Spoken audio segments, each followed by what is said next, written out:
Assalomu alaykum hammaga. Mana bugun biz demak har doimgiday mashinamizni o'z qo'llarimiz bilan ustaxonaga bormasdan moyini almashtirishga qaror qildik. Ya'ni Mercedes 123. Shu o'rinda bir narsani aytib o'tish kerak. Zaminamaslar dvigatelga kim biladi necha litr almashtirish kerak. Kommentariyaga yozib ketinglar. Demak boshladik.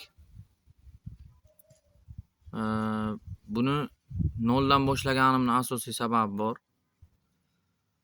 Hozir Mercedesda haqiqiy injenerlar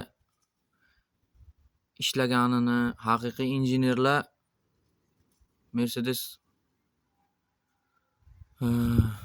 yaratilishidan boshlab to hozirgi kungacha haqiqiy injenerlar ishlayotganini yana bir sababi bunda qo'l mehnati, ruchnoy ko'p ishlatilgan.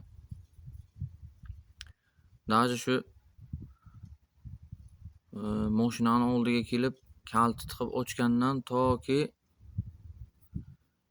mashina motor remont bo'lgunga qadar. Shulardan bittasi hozir kapot ochilishini ko'rsataman.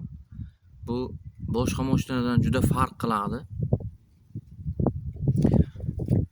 Farqli tomonini ham ko'rsatib ketaman hozir.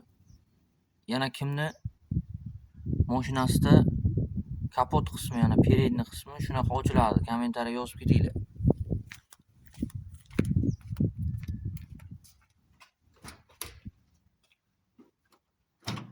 Ichkaridan ochamiz.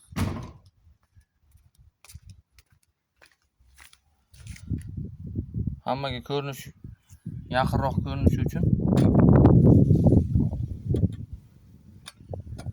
hamma qo'yib olamiz. Mana bu yerda mana tortadigan tili bor. Shunisiga mazza qilaman-da men.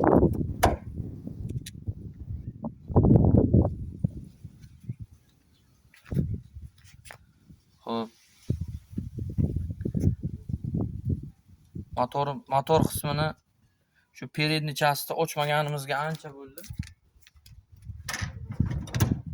Aybga buyurmaysizlar. Sal chang urgan.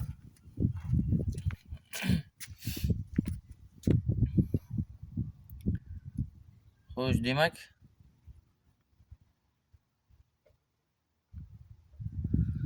moy almashtirish uchun bizga kerak bo'lgan hamma narsani o'zimizga tayyorlab oldik. Bu maslamiz. Kulishlarimizni izlamaslik uchun yoyib oldik. Mana motor holati. Motor qismimiz.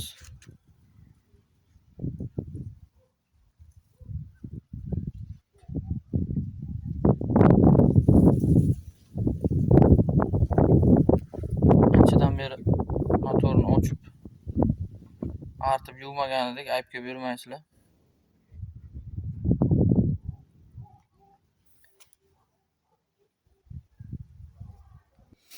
Demak, oldinlari aytib o'tganimdek, oldingi videolarda mana bu motor qismimiz. Bu topливный sistema apparat.